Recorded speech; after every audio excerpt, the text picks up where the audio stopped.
Good morning प्यारे बच्चों।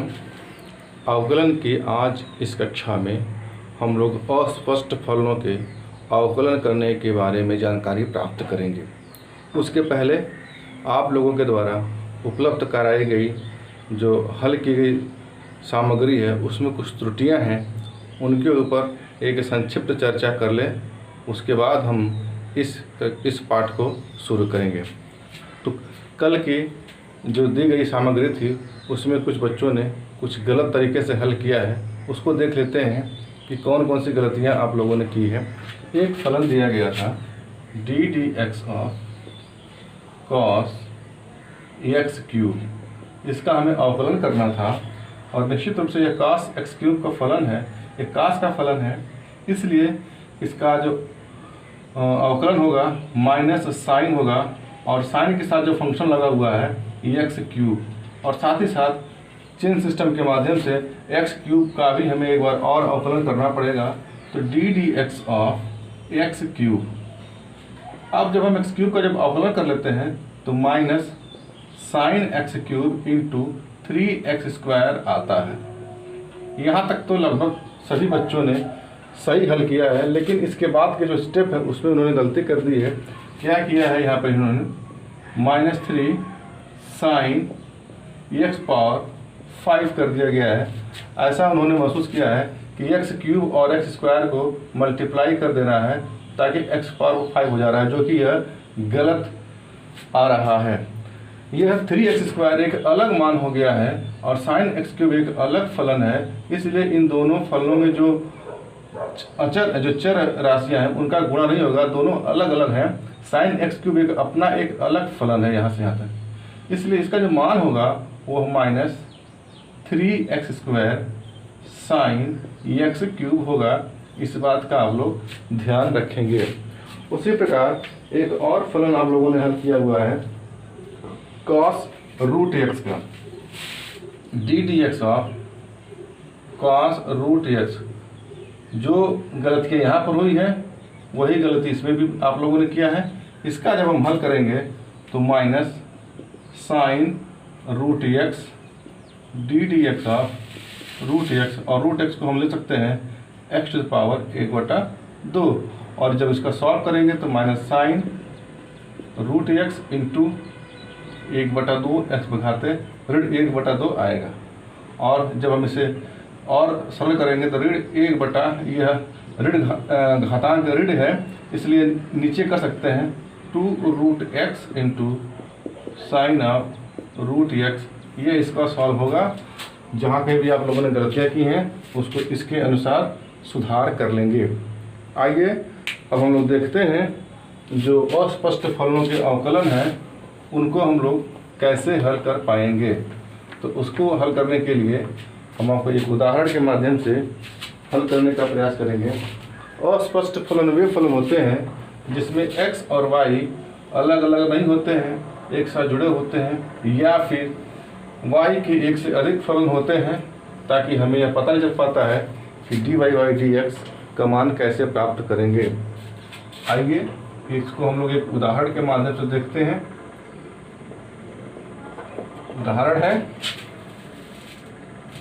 y plus sine y plus sine y is equal to cos x का dy by dx ज्ञात कीजिए। अब हमें इस तरह के फलन मिलेंगे जो कि स्पष्ट होंगे, और उनका हम सीधे यह नहीं कहेंगे कि अवकलन ज्ञात कीजिए, हम सीधे कहेंगे कि dy बाई dx ज्ञात कीजिए। तो निकालते हैं दोनों पक्षों का x के सापेक्ष, दोनों पक्षों का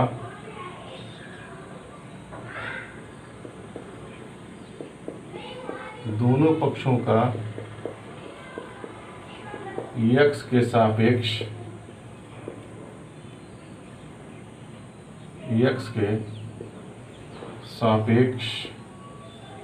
अवकलन करने पर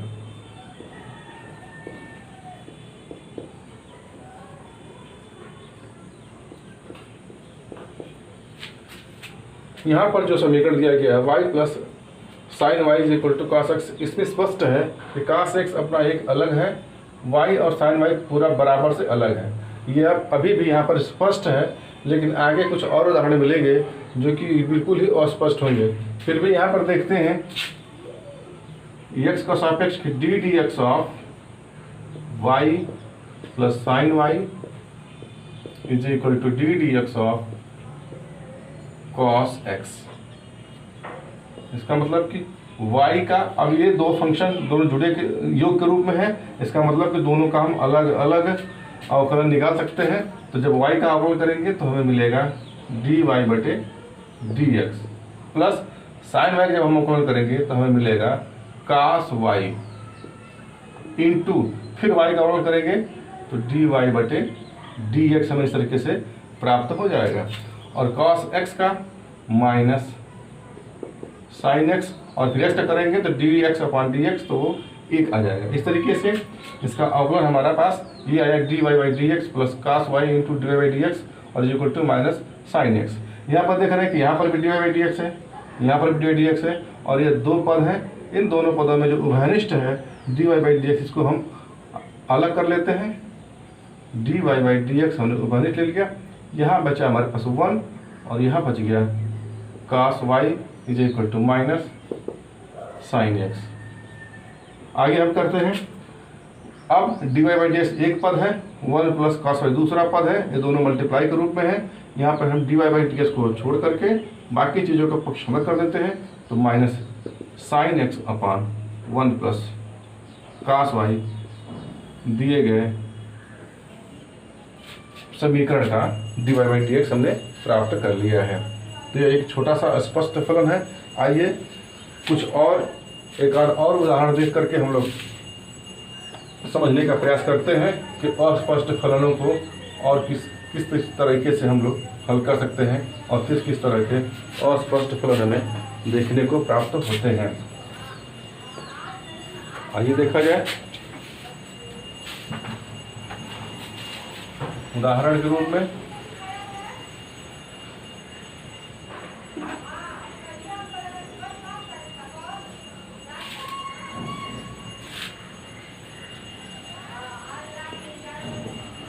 उदाहरण के रूप में देखते हैं x cube plus x square y plus x y square plus y cube is equal to 81 का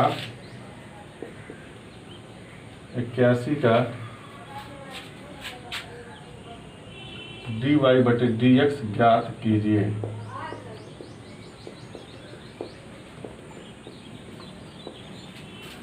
देखने पे लगता है कि देखिए यह जो समीकरण दिया गया है वह x cube plus x square plus y, x square into y plus x y square और plus y cube is equal to 81, इसका डिवाइडेशन निकालना है। इसमें 3 पद हैं, 4 पद हैं। देखते हैं बराबर की तरफ 4 पद है जो चर राशियों के लिए है, तो इसमें एक ही पद है, इसमें 2 है, इसमें भी 2 है और इसमें 2 है। तो जहाँ सिंगल है उसका अवकलन आसान होता है, लेकिन जहाँ पर 2 दिए गए वो दोनों गुणनफल के रूप में है। तो गुणनफल का जो सूत्र है अवकलन ज्ञात करने के लिए उस नियम का उपयोग करेंगे। लिखेंगे हल में दोनों पक्षों का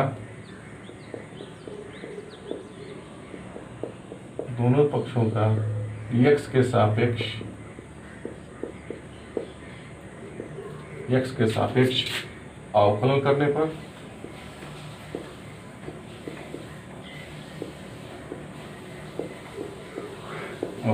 पर तब डी डी एक्स लिख देंगे। जब x के सापेक्ष करेंगे तो यहाँ पे डी डी एक्स हो जाएगा और x cube plus x square y plus x y square plus y cube बराबर d d x of 81 constant है। इसका अवकलन हमेशा 0 होता है किसी भी कांस्टेंट का। इनका हम अलग अलग अवकलन करने का प्रयास करते हैं। D d x of x cube plus d d x of x square y plus d d x of x y square plus d d x of y cube बराबर 0।